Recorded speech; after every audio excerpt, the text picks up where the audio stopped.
৩.৫ শতাধিক মানুষের প্রাণ কাড়ল নেপাল তিব্বত সীমান্তের পাহাড়ি ঢল। হদিস নেই ১৫০০-এর বেশি স্থানীয় এবং বিদেশি নাগরিকের।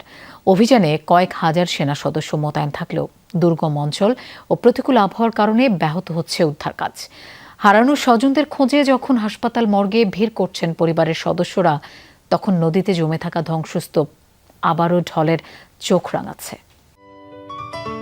সিলন টি রপ্তানিতে শীর্ষে। কোনো বাঁধ মানছে না সর্বগ্রাসী ঢল, পথে যা পাচ্ছে তাই তলিয়ে দিয়ে এগোচ্ছে সামনে। এই চিত্র নেপাল তিব্বত সীমান্তের পাহাড়ি জনপদে। বুধবার স্থানীয় সময় সকাল ৯টার দিকে আকস্মিক পাহাড়ি ঢলে এভাবেই তাণ্ডব দেখে নেপাল তিব্বত সীমান্তবর্তী কয়েকটি জেলা। ত্রিশূলী নদীর অববাহিকায় অবস্থিত গোর্খা, চিতওয়ান, রাসুয়া, ধাদিং ও নোয়াকোট জেলা হিমবাহ ধসের জেরে আকস্মিক বন্যায় বিপর্যস্ত হয়। দুর্যোগে প্রাণে বেঁচে যাওয়াদের কণ্ঠে শোনা গেল সেই ভয়াল বর্ণনা। এটা হঠাৎ করে এসে বোমার মতো ফাটলো। দূর থেকে নদীটিকে ছোট মনে হলেও হঠাৎ তা উপচে পড়ে এই জায়গাটি ভাসিয়ে নিয়ে গেছে। অনেক সমস্যার সম্মুখীন হচ্ছি। এখন পর্যন্ত বলতে পারছি না কতজন মানুষ ধ্বংসস্তূপের নিচে আটকা বা চাপা পড়ে আছেন, কারণ ঘটনাস্থলে পৌঁছানোর কোনো উপায় নেই। এদিকে নিখোঁজ স্বজনদের সন্ধানে হাসপাতাল মর্গে বেড়েই চলছে ভিড়। উদ্বেগ উৎকণ্ঠায় ক্ষণ পার করছেন পরিবার পরিজন। আমি শুধু চাই আমার স্বামী অক্ষত অবস্থায় নিরাপদে আমার কাছে ফিরে আসুক, আর কিছুই চাই না। আমার ছেলে এই দুর্যোগে আটকে পড়েছে।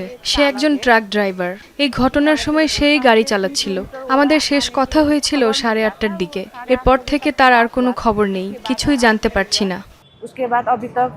দুর্গম হওয়ায় উদ্ধারকারী দলের সদস্যরা ক্ষতিগ্রস্ত এলাকাগুলোয় পৌঁছাতে পারছে না। এরই মধ্যে আগামী 3 দিন পর্যন্ত অঞ্চলটিতে ভারী বৃষ্টিপাত চলবে বলে পূর্বাভাস মিলেছে। সর্বোচ্চ সহযোগিতার আশ্বাস দিয়েছে চীন। চীন ও নেপাল সরকার এই দুর্যোগে ক্ষতিগ্রস্তদের প্রতি আন্তরিক সমবেদনা জানাচ্ছে।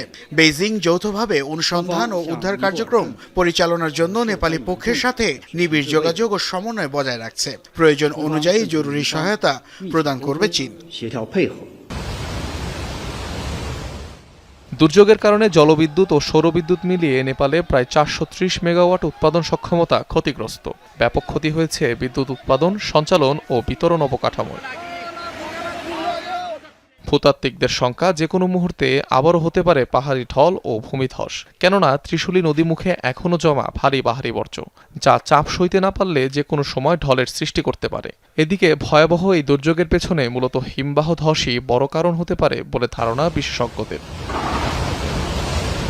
অনিক রহমান, যমুনা নিউজ।